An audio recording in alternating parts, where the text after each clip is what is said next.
What's going on, guys? This is going to be a quick one. I just have a real slight correction to make. Per my last video where I was showing how if one were to put a 7-in-1 flip socket extension into the ratcheting driver handle insert on the 32500 HDRT hand driver or screwdriver, I was mentioning that it would not fit in the updated 7-in-1 sheath because it's a little bit too long.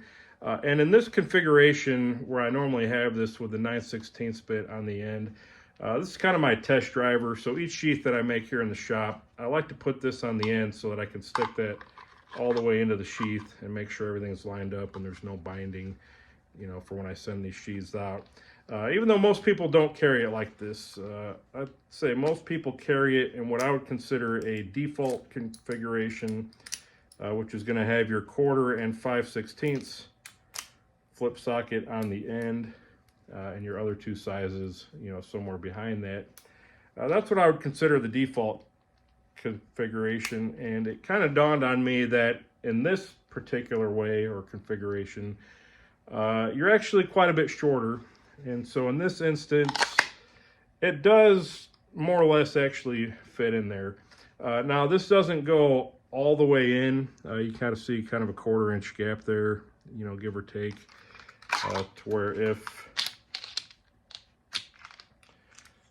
this particular extension wasn't in there and you put that in there, normally it's all the way flush to the ratchet selector there, or rotation selector and switch.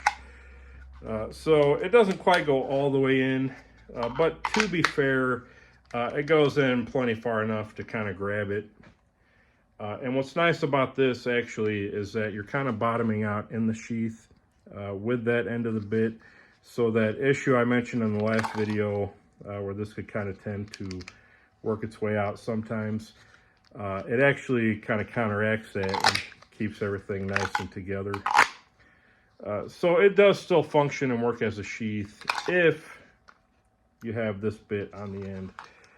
Now, if you have any of the other bits, obviously the 1/2 to 9/16 flip socket is going to be too long.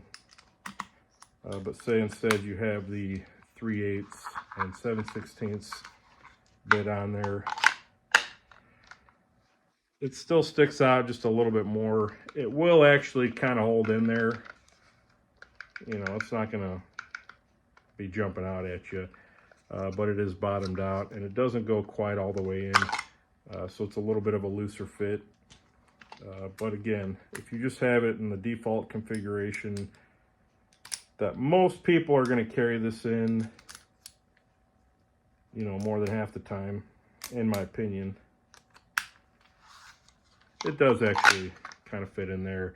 And that's without modifying anything, shortening any bits. Just keep in mind though, because of how this is bottomed out, you know, obviously if you have a bit stuck in the end of there, you know, it's just going to be the magnet holding it in place.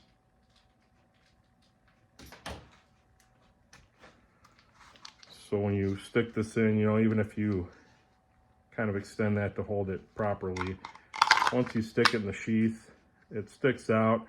And yeah, the magnet's holding it, but just barely. So just keep that in mind. You know, it does push that collar back and there's kind of very little keeping that bit on other than the magnet. So I wouldn't carry this with the bit in the end. But if you just still wanted this kind of combination of having a 7-in-1 on a driver handle that you could put on your belt or in a sheath, you know, technically it does work. I just wanted to kind of revise that statement that I made in the last video. Give you guys a little bit of a update on that, and maybe you won't have to work as hard, you know, modifying a bit. Although I think, you know, making that 4-inch extension like this, I think it's still a worthwhile little project.